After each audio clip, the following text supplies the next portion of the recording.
Lenovo's Legion Pro 7i has been completely redesigned for 2025. It's got a stunning OLED screen, a new triple fan cooler, and better performance than ever before. And no, that's not because of the new RGB lighting. But it's not all good news. Some things have taken a step backwards. So is the new Legion still one of the best gaming laptops you can buy? Let's find out in this review. The new Legion has an eclipse black finish with aluminum lid and bottom panel. They don't list what the interior is, so I'm guessing it's plastic, but it still feels pretty nice. There is a little flex, but nothing major, and overall build quality feels pretty good. There's plenty of RGB lighting this generation, including the unique design on the back, the lid logo, the bar on the front, and of course, the keyboard. The lid hinges feel nice and smooth. No problems if I try pushing back too far, or if I rip the lid open way too fast. And the screen doesn't wobble when typing. The front of the lid sticks out a bit, making it super easy to open with one finger, and the screen goes back the standard amount. It's slightly bigger in all dimensions compared to last gen, but it still feels fairly portable for a 16-inch gaming laptop. Well, at least without the charger, where it weighs in at 5.7 pounds or 2.6 kilos. It increases to 8.4 pounds or 3.8 kilos with a large 400-watt charger included. The changes this year make it slightly lighter compared to their last generation design, and it's a middle-of-the-pack result compared to other 16-inch gaming laptops. But it goes up a few places when we include chargers, because it's got a 400-watt brick now, which makes it one of the heaviest 16-inch options. But spoiler, the extra power equals extra performance. I've got two configurations here, one with RTX 5080 laptop graphics, and the other with the 5090. But pretty much all testing has been done with the 5080 model. We only got the 5090 a few days ago and used it in some select benchmarks. But you can customize it with higher or lower specs with the link below. And if it has a good sale, we'll list it on our gaminglaptop.deals website so you can save money. The keyboard has per key RGB backlighting, and all keys and secondary functions get lit up. Holding the function key highlights the available shortcuts. There are 3 levels of key brightness with the function and up and down arrow keys, and you can swap between the first 6 lighting effects with the function and spacebar shortcut. These keyboard shortcuts control all RGB lighting together, not just the keyboard. The Legion Space software gives you more lighting customization, with 9 brightness levels and 13 different effects. You can drag the effects around here, and the function plus spacebar shortcut will cycle through the first 6. It looks like you have the option of separately customizing the keyboard, front light bar, rear light bar, and lid logo. And I might be doing something wrong, but anytime I choose an effect, it applies to all RGB lighting at once. I wasn't able to set different effects to different areas. You can also use the function plus L shortcut to turn the lid logo lighting on or off at any time. The keyboard feels great to type with, slightly clickier compared to last gen. You can also buy the optional keycap set for $25 when ordering, which lets you change the WASD caps to these smoother ceramic options. And there are some spare switches in case you break them. The touchpad is plastic, and look, it works well and clicks nicely, but glass would have felt more premium. I guess they're saving that for the Legion 9. There are front-facing speakers just below the screen, which are still available even with the lid closed, and more underneath on the left and right sides towards the front. I thought they sounded pretty good for a gaming laptop, clear with a good amount of bass.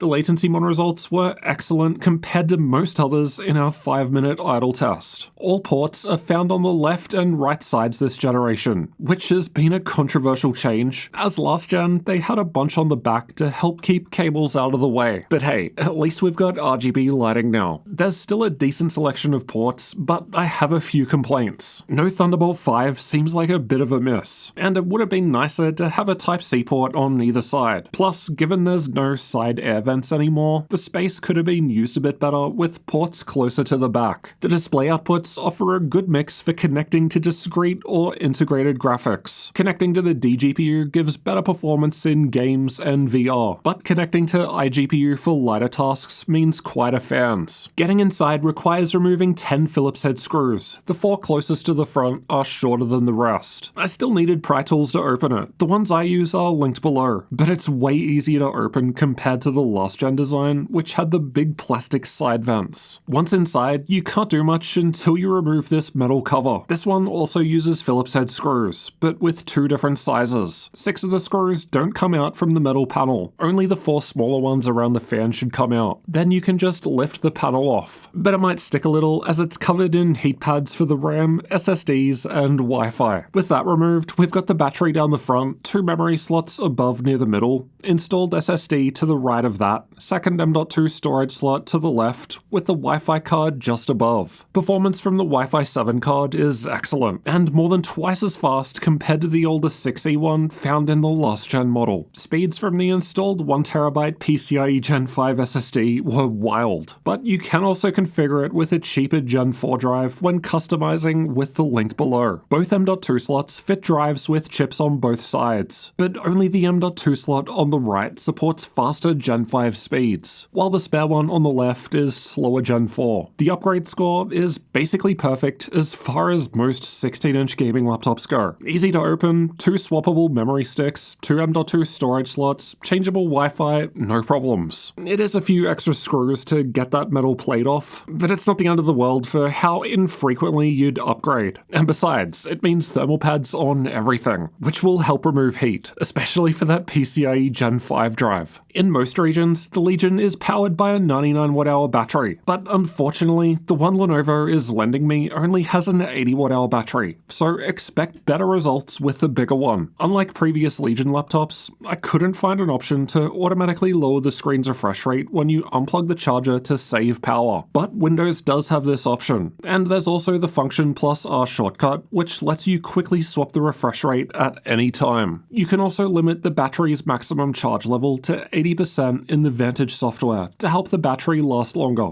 as keeping it fully charged all the time can degrade it. But this can't be enabled at the same time as rapid charge, and you can also make the battery charge slower overnight. Battery life was fairly average as far as 16-inch gaming laptops go with Intel HX processors. The last gen version was ahead, but I'd expect the newer 2025 model to be similar with the 99 Wh battery. Even with the smaller 80 Wh battery, runtime with a game was much better with the new model, and that's because the RTX 50 series GPUs actually have some nice improvements in this area. It lost 25% of its battery charge while asleep for 24 hours, but this isn't a fair comparison with the other laptops, as it depends on the size of the laptop's battery. If I had the proper 99 Wh battery, the percentage would be smaller, for example. So here's how much battery power was lost on average per hour, which is a fair comparison. It's a fairly average result, and worse compared to last gen, so nothing special. Let's check out thermals next. The CPU and GPU are covered by a vapor chamber cooler, and it's got 3 fans now instead of 2. Air comes in through the holes on the bottom panel and gets exhausted out of the entire back. This is why the rear ports are gone, but at least it means no hot air blowing on your mouse hand, which will be more comfortable to use, as long as you're not hitting cables. Lenovo's Vantage software is no longer the go-to location for customizing performance. Instead, this generation, they've moved that over to the new Legion Space software. Legion Space lets us swap between different performance modes, which from lowest to highest are quiet, balance, performance, and custom. Performance and custom modes automatically apply this overclock to the GPU to boost performance. You've got the option of using it in balance mode, but not quiet mode. In custom mode, you can either enable extreme mode or create your own profile to tweak power and temperature limits. We've tested custom in both extreme mode and with everything maxed out to see the differences. The power button stays on one of these colors so you can always know which performance mode you're in, and you can swap between them at any time with the Function plus Q shortcut. The internal temperatures were fine at idle. The rest of the results are from combined CPU and GPU stress tests, which aim to represent a worst-case full-load scenario. Temperatures get warmer as we step up to the higher performance modes. Closing the lid doesn't really change much, so no problem if you want to dock the laptop, though the fans do get louder as you'll hear soon. Interestingly, using a stand somehow makes the laptop warmer. I'm not sure why, given this just lets it pull more air in, but this is something I've seen on a few laptops this year. Even the cooling pad I test with, linked below, was 10 degrees warmer on the GPU compared to not using it, and increasing the fan speed on the cooling pad just makes the CPU hotter. Custom in extreme mode was only a little warmer than performance mode, and if we manually max everything out in custom custom mode, the CPU gets warmer while the GPU gets cooler. And that's because, like most laptops we've tested this year, once the fans are blasting and there's more cooling headroom, CPU power seems to get prioritized at the expense of the GPU. According to the NVIDIA control panel, the 5080 in the Legion can run up to 175 watts with dynamic boost, so it's full powered. With the CPU loaded up at the same time, we found 160 watts to be more common, though interestingly, it ran at 170 watts with the lid closed and a monitor connected. Anyway, these CPU power limits are well above what most other laptops can sustain in this workload, which would be thanks to that massive 400 watt charger and new cooler design. The extra power allows the CPU to average above 4 GHz over all P and E cores, which in other words means great performance. Here's how an actual game performs with the different performance modes in use. Gaming on Type-C charge just isn't a thing here, at least with the 100 watt charger we test with. The laptop does support 140 watts with their custom charger, but we don't have one. Otherwise, performance in custom modes performed much the same, with Lenovo's default extreme mode actually doing better than just setting everything to max. The CPU can use more power in a CPU-only workload like Cinebench, where the GPU is idle. But again, there's not really much of a difference between performance and custom modes. CPU performance is excellent when compared to all other laptops we've tested.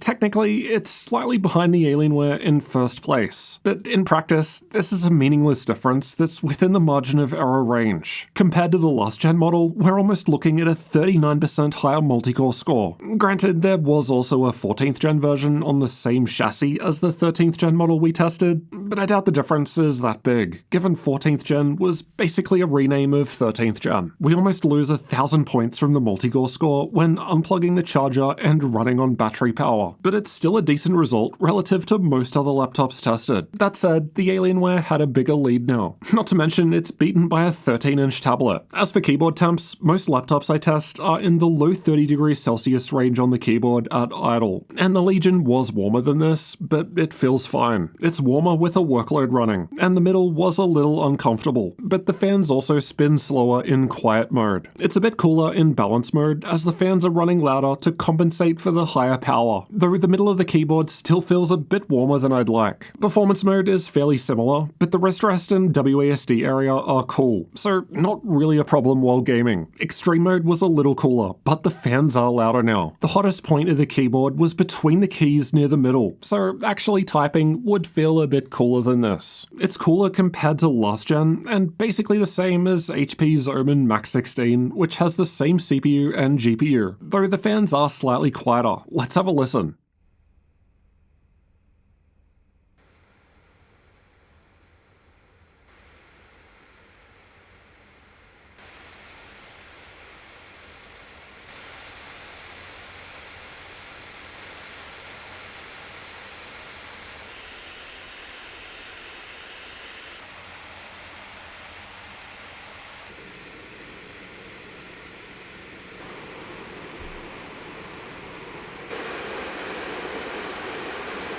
The fans were quiet when idling in quiet mode, but would occasionally turn off. They get louder in the higher modes, as expected, but what wasn't expected was how much louder the fans run with the metal stand. Like we saw before, using a stand increased temperatures for some reason. Even the cooling pad doesn't really help. It looks like you're better off running the laptop flat on the desk. If we just stick to performance mode, it's a little quieter compared to last gen, despite also performing better. And it's not too bad compared to most other 16-inch gaming laptops, but also not that far away from them either. Alright, screen next. Lenovo is using an OLED screen this year, and it looks great. Vibrant colors and deep blacks, the usual benefits we've come to expect from OLED. The panel is advertised at 500 nits, which matches our testing whether HDR is on or off. This puts it ahead of most other OLED panels that we've tested, which are usually closer to the 400 nit mark. But if you want something significantly brighter, you'll need to look at a laptop that has a mini LED screen. Running an OLED at higher brightness increases the concern for for long-term burn-in, but the Vantage software does at least have some basic options to help mitigate that, though only the dark mode option was on by default. Other negatives of OLED panels include PWM flickering, which can give some people a headache after long use, and the glossy screen, which is more reflective and can be annoying if you're working in a bright environment. But screen response time was amazing. OLED panels are super fast, with all transitions occurring under half a millisecond. Technically, this is the fastest OLED panel we've ever measured, but if we're being realistic, all of them are within the margin of error range. The Legion also broke our record for fastest total system latency, which is the amount of time between a mouse click and when a gunshot fire shows up on screen in Counter-Strike 2. I suspect it's the higher than usual CPU power limit, helping the game pump out more FPS. The Legion has advanced Optimus, allowing you to automatically get better FPS in games without a reboot. It's also got the classic muck switch too, but that needs a reboot, and I can't think of a good reason you'd need it, as turning Optimus off this way stops one of the Type-C ports providing DisplayPort support. G-Sync is only available with Optimus off, but there's no adaptive sync from the iGPU when Optimus is on.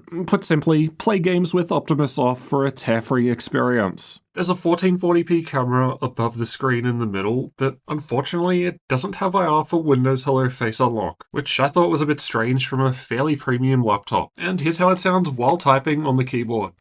Alright, let's see how well Lenovo's Legion Pro 7 performs in games. We've tested it with these settings for best results. Gaming performance from both the RTX 5080 and RTX 5090 configurations is excellent, with both laptops beating most others that we've tested with the same specs. At lower resolutions, the 5080 is actually competing with more expensive 5090 laptops, while the 5090 Legion is generally ahead of other larger 5090 laptops. I suspect this is because the Legion is able to push such high CPU power levels at the same time as the GPU, so it looks like its massive 400-watt charger is paying off. Here are the 3D Mark results. Content creator results were extremely impressive, with the 5080 often beating higher-end laptops with the 5090 in Adobe Photoshop and DaVinci Resolve. Again, like the games, likely due to the very high CPU power limit. There's a lot more customization available through the BIOS compared to most other laptop brands, except perhaps MSI, who just have an insane amount of options. There's even undervolting and overclocking support if you want to get tuning, and enabling these options allows them to appear through the Legion Space software. Most things worked in Linux, but for some reason the speakers were super quiet, and I couldn't adjust the screen brightness with keyboard shortcuts. Pricing and availability will change over time, so check the links below the video for updates and to see if there are current sales. Because if the Legion does have a good sale, we'll add it to our gaminglaptop.deals website. We update that every day to include all of the best sales, so make sure that you check it out regularly to save money on your next gaming laptop with that link below. At the time of recording in early July, we're looking at $2,765 US for the RTX 5070 Ti, with an upgrade to the 5080 costing an extra $530, or a ridiculous $1,380 more for the 5090. So far, the best price we've had for the 5070 Ti on the deal site is $23.99, or $29.99 for the 5080. For some context, an RTX 5070 Ti laptop performs fairly similarly to an RTX 4080 from last gen, and a last gen Legion Pro 7 with 4080 was offered on our deal site from $1,800 to $2,000. Granted, that was more than a year after it came out. It was pretty expensive when it first launched. Unfortunately, that's just how it is. And this newer 2025 model does have extra features that increase the cost. And it's only been out for a few months. Better sales will appear as time goes on. So then, is the Legion Pro 7i worth considering? Let's quickly summarize the good and the bad to help you decide. The good news is performance is excellent, both in and out of gaming, which is due to the higher CPU power levels that are possible from the bigger 400-watt charger. The OLED screen looks fantastic, and is one of the brightest OLED panels we've tested so far. Build quality feels good, and some of you will love the flashy RGB lighting. But of course, you can customize it or turn it off if it's not for you. But it's not perfect. nothing in life is. Although the larger 400-watt charger improves performance, it reduces portability, and we found game performance on a 100-watt Type-C charger to be terrible. I would have preferred if ports were still on the back to help with cable management, even if it meant no flashy RGB lighting. And it's disappointing that Thunderbolt 5 is missing. And speaking of missing, the camera not having IR for face unlock is strange when most other gaming laptops at this price point have it. But I suppose those gripes aren't really anything major. All things considered, Lenovo's Legion Pro 7i is still a great gaming laptop that I can easily recommend, as long as you find it on a good sale. Like most of these RTX 50 series laptops, they're just too expensive so close to launch. But I heard someone runs a deal website where you can save money. But is the RTX 5080 graphics in this laptop worth paying extra for? Or does the cheaper 5070 Ti still handle games well? Find out in this video where I've compared both GPUs in 25 games at 3 resolutions. Alternatively, if you're considering spending even more for a 5090, then check out this comparison. I'll see you in one of those videos next.